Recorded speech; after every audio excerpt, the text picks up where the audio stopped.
पहलगामच्या दहशतवादी हल्ल्यामध्ये ज्या माता भगिनींचं कुंकू पुसलं गेलं त्यांना न्याय देण्यासाठी भारत सरकारच्या वतीने ऑपरेशन सिंदूर राबवण्यात येत आहे।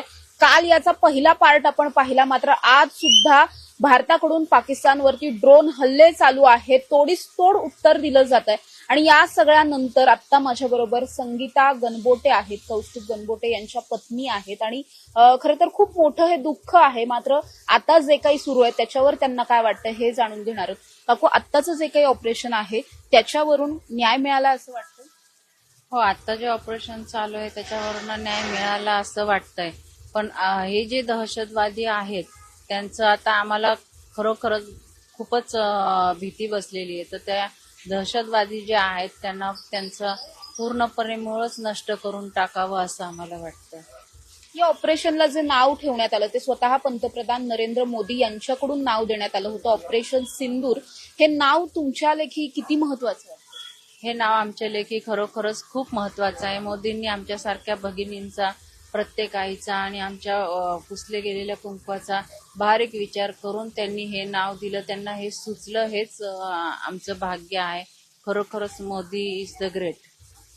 काकू, हे सगळं चालू असलं अजून सुद्धा खूप जास्त प्रमाणामध्ये ड्रोन हल्ले असतील, दोन्ही बाजूंनी आता एकमेकांविरोधात हल्ले चालू आहेत, कारवाया चालू आहेत। मात्र या सगळ्यामध्ये अजूनही भारतातल्या नागरिकांचा मृत्यू होताना दिसतोय। काल सुद्धा रात्री सीमेवरती गोळीबार झाला, त्यामध्ये सुद्धा भारतीय नागरिकांना त्यांना मरण पत्करावं लागलं।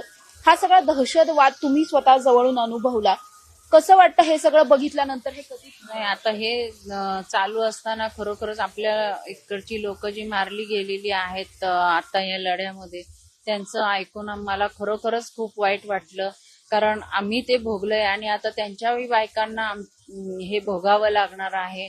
या गोष्टीचं खरोखरच खूप वाईट वाटतं, पण त्याला इलाजही नाहीये। पाकिस्तानच्या त्या दहशतवाद्यांना उत्तर देणंही गरजेचं आहे।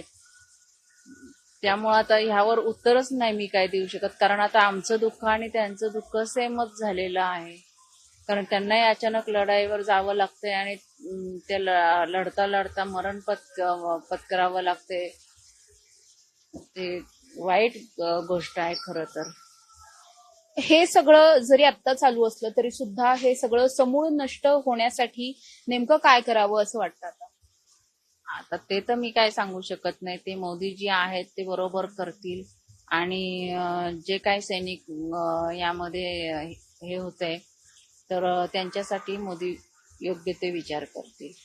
22 एप्रिलच्या दिवशी नंतरची कालची जी काही सकाळ होती, जेव्हा तुम्हाला कळलं असेल की ऑपरेशन सिंदूर नावाचं एखादं ऑपरेशन राबवलं गेलं, तुमची या सगळ्यानंतर पहिल्यांदा पाहिल्यावरची प्रतिक्रिया काय होती? घरच्यांचं काय? नाही, घरच्यांनाही खूप छान वाटलं। मी सिंदूर, ऑपरेशन सिंदूर हे नाव दिल्यामुळं सगळेजण खूपच आश्चर्यचकित झाले की मोदींना हे नाव सुचलं तरी कसं, इतका ते आपला बारीक विचार आपल्या भारतीयांचा करतात। खरोखरच हे सिंदूर हे नाव ऐकून खरोखरच आम्हाला खूप त्यांचा अभिमान वाटतोय। काकू, एक शेवटचा प्रश्न आहे। आज जरी कौस्तुभ काका आपल्यात नसतील तरी सुद्धा ते कुठून तरी आपल्याला पाहत असतील, ऐकत असतील, त्यांना सुद्धा हे सगळं ऑपरेशन सिंदूर बघून त्यांनाही कुठेतरी बरं वाटलं असेल। तुम्ही त्यांना काही एखादा संदेश देऊ इच्छिता का? नाही, खरोखरच हे जी मिशन राबवलं गेलेलं आहे ऑपरेशन सिंदूर, हे नाव ऐकून किंवा हा लढा चाललेला बघून त्यांना खरोखरच छान वाटत असणार आहे। कारण त्यांना स्वतःलाही मिलिटरीत जायची इच्छा होती, पण शिक्षणाअभावी किंवा काही अडचणींमुळे ते काही जाऊ शकलेले नाहीयेत। पण त्यांच्यामुळं हा लढा चालू झालेला आहे, त्यांना अतिरेक्यांनी मारल्यामुळं। तर ते हा लढा बघत असतील आणि ते दहशतवाद्यांचा समूळ नष्ट करतात ते हे बघून त्यांना छानच वाटत असेल। नक्कीच माझ्याबरोबर आता संगीता कौस्तुभ गणबोटे होत्या। दुःख जरी मोठं असलं तरी सुद्धा या ऑपरेशन सिंदूरच्या माध्यमातून कुठेतरी हे जे ओझं आहे मनावरचं ते थोडंसं हलकं होताना दिसतंय। भारताकडून अगदी कठोर असं प्रत्युत्तर दिलं जातंय आणि ज्या ज्या लोकांमुळे हे सगळं घडलं गेलं, पहलगामचा हल्ला, त्याच्या मागे जे जे लोक होते, या सगळ्यांचा समूळ नष्ट करण्यासाठी आता भारत सुद्धा सज्ज झालेला पाहायला मिळतोय। त्याच दृष्टिकोनातून भारताने सुद्धा पाकिस्तानवरती आणि दहशतवाद विरोधावरती सगळ्याच कारवाया चालू केलेल्या आहेत। त्यामुळे ऑपरेशन सिंदूर हे काल संपलेलं नसून अजूनही चालू आहे आणि भविष्यात सुद्धा अतिरेक्यांचा खात्मा करण्यासाठी भारताकडून अशा पद्धतीच्या जे काही कारवाया आहेत त्या चालूच राहतील। कॅमेरा पर्सन निलेश सह Samruddhi Jadhav, top news Marathi, Pune. Chate school pre primary पासूनच करून घेतं फाउंडेशन पक्क करण्याची तयारी. म्हणूनच चाटे शिक्षण समूहाच्या कित्येक विद्यार्थ्यांनी घेतलीये करिअर मध्ये उंच भरारी. 2025-26 या शैक्षणिक वर्षाकरिता आपल्या पाल्याचा आजच प्रवेश घ्या.